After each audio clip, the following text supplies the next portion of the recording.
Centuries ago, a Jesuit priest and two Filipino artisans drew a map. Ink on paper, simple and still. They couldn't have imagined that nearly 300 years later, that same map would stand against one of the world's most powerful nations. While China redraws lines on modern maps to expand its reach, the Philippines defends its own lines with one drawn, long before satellites or scanners.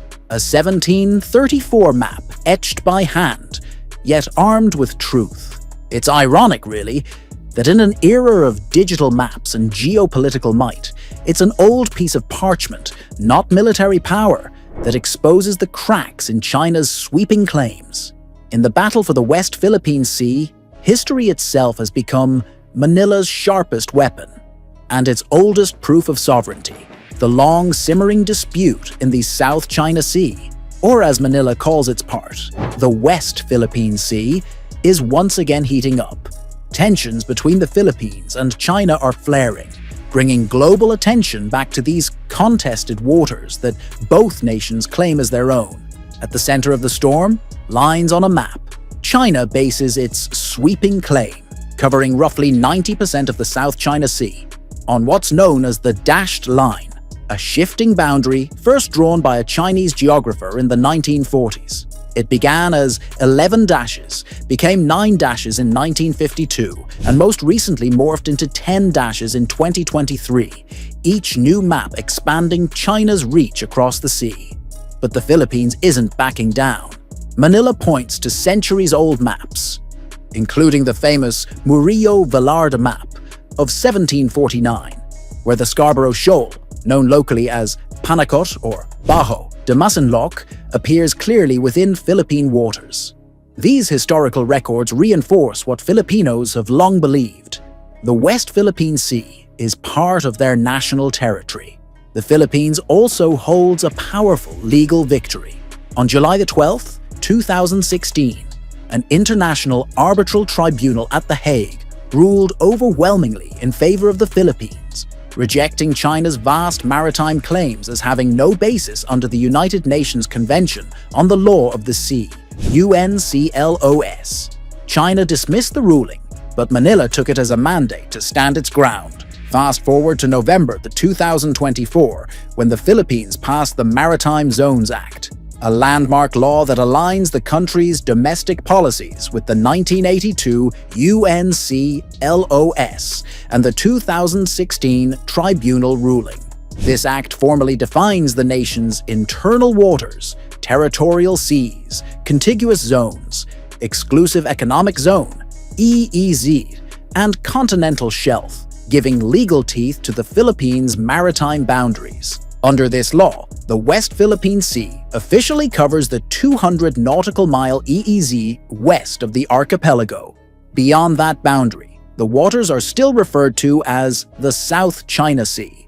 The Department of Foreign Affairs says this move not only clarifies the extent of Philippine sovereignty, but also sets the stage for a new administrative map, one that will clearly mark Calayan Island Group, Scarborough Shoal, Macclesfield Bank, the West Philippine Sea, and Benham Rise as part of the Philippine Maritime Domain. But the Maritime Zones Law isn't just about maps. It's about power, protection, and pride. It provides a legal backbone for managing marine resources, asserting jurisdiction over airspace and seabed, and safeguarding national interests in an increasingly tense region. It's a policy designed to cut through red tape, strengthen institutions, and ensure that every inch of Philippine waters and everything within them is defended under international law. And make no mistake, this is Manila's direct answer to Beijing's 10-line map, unveiled in August last year, which lays claim to nearly the entire South China Sea, overlapping not only with the Philippines' EEZ, but also with those of Malaysia, Brunei, Vietnam, and Indonesia. By defining its maritime zones and continental shelf beyond 200 nautical miles, the Philippines is drawing a line, bold, legal, and unmistakable, declaring to the world that its sovereignty cannot be erased by ink on someone else's map. As tensions continue to rise in the West Philippine Sea, the Philippines may soon take bold new steps, possibly bypassing China altogether to negotiate maritime borders directly with neighboring countries. There's even talk of launching fresh international legal actions, this time focusing on marine environmental protection in the South China Sea. But amid these high-stakes developments, one ancient artifact is taking center stage once again, a 300-year-old map that helped rewrite history. Known as the mother of all Philippine maps, the 1734 Murillo Velarde Map is far more than an old chart. It's a national symbol of truth, sovereignty, and endurance. This very map played a key role in the Philippines' landmark victory at The Hague in 2016, when the Permanent Court of Arbitration, under the United Nations Convention on the Law of the Sea, UNCLOS, ruled in favor of Manila and struck down China's sweeping maritime claims. The map, presented as evidence during that case, shows Panakot Shoal, now called Bajo de Masinloc or Scarborough Shoal, and the Spratly Islands, then labeled Los Bajos de Paragua, clearly within Philippine territory. It wasn't just a visual aid, it was a statement of identity. For China, history begins with the so-called 9-dash line, drawn in 1947. For the Philippines, history reaches back to 1734, when Spanish Jesuit Pedro Murillo Velarde, together with Filipino artists Francisco Suarez and Nicolás de la Cruz Bagay, created the first scientific map of the Philippines under the authority of King Philip V of Spain. This masterpiece not only defined the country's boundaries, but also painted a vivid portrait of life in the islands. Mountains, rivers, settlements, and ships etched with precision and pride. The Murillo Velarde Map stands as both a historical record and a moral argument.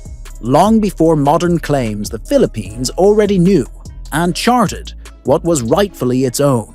Whenever Beijing invokes its dashed lines, Manila responds with this timeless proof. The map predates China's claim by more than 2 centuries, supported later by the Treaty of Paris, 1898, the Treaty of Washington, 1900, and subsequent official maps, all confirming Philippine sovereignty over the contested areas. These later maps are often called the siblings of the mother map, each reinforcing what history has already drawn in ink and faith. What's striking is that no ancient Chinese or Vietnamese map, not from the Tang dynasty as early as 1098 AD to the Qing dynasty 1912, ever included Scarborough Shoal or the Spratlys within their territory. Their southernmost point, for centuries, was Hainan Island. Meanwhile, in the upper right corner of the Murillo Velarde Map, the royal coat of arms of Spain proudly seals its authenticity,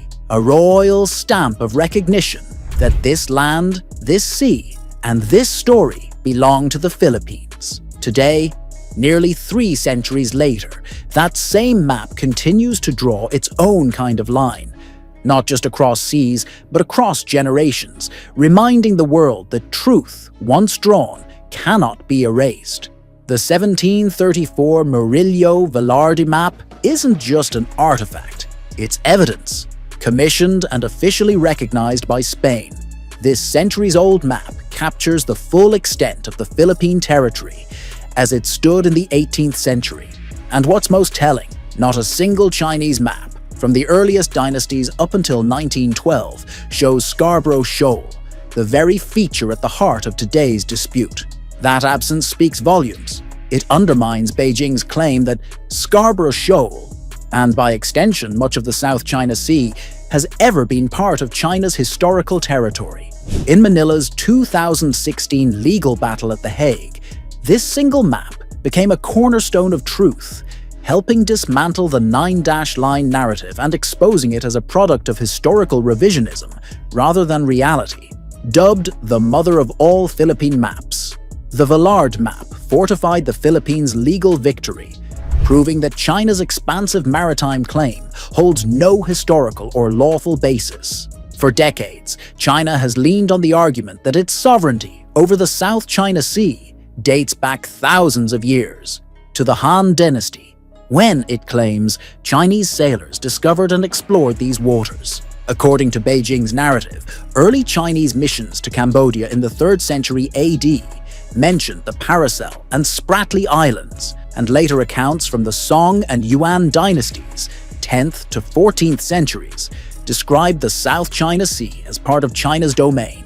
On the surface, that may sound persuasive, but under scrutiny, the cracks quickly appear. Historians and maritime experts have long challenged these assertions. There is no concrete proof that China ever exercised control over the South China Sea after the mid-1600s. In fact, following the Ming dynasty's brief age of exploration between 1368 and 1644, China's emperors turned inward, closing their ports and abandoning seafaring expansion altogether. What followed was a long silence. No maps, no governance, no settlements. Just scattered reef and uninhabited rocks. Ancient Chinese maps dating back 900 years from the Tang and Song dynasties consistently show China's southernmost border ending at Hainan Island. Nothing beyond it. Even as late as 1947, the Republic of China's own constitution listed Hainan as the nation's furthest southern point. That same year, China introduced the now infamous 9-dash line, suddenly expanding its reach across nearly the entire South China Sea, a move unsupported by centuries of its own cartographic record. Beijing later attempted to anchor its modern claims in post-World War II treaties, the Cairo Declaration of 1943 and the Potsdam Proclamation of 1945, which ordered Japan to return occupied territories to China, including Taiwan, Penghu, Shisha, Paracel, and Nansha, Spratly Islands. But none of those documents ever granted China ownership over the entire South China Sea. Ultimately, in 2016, the Arbitral Tribunal at The Hague, under the United Nations Convention on the Law of the Sea, struck down China's historic rights claim, declaring it invalid and without legal foundation. The verdict was clear. Maps rooted in truth outlast myths, drawn in ambition. And the 1734 Murillo Velarde Map stands as a timeless reminder that history, when told honestly, can still redraw the boundaries of power. Centuries have passed, yet the lines drawn in 1734 still speak louder than the ones China keeps redrawing today. It's almost poetic. A hand-drawn map from the age of sails outlasting digital borders, from the age of superpowers. In the end, the truth doesn't fade with time, it endures it. And for the Philippines, that truth is etched not just on parchment, but in pride, in history, and in every wave of the West Philippine Sea. If you believe history still matters, like, share, and subscribe for more stories that prove ink and integrity can still stand against power.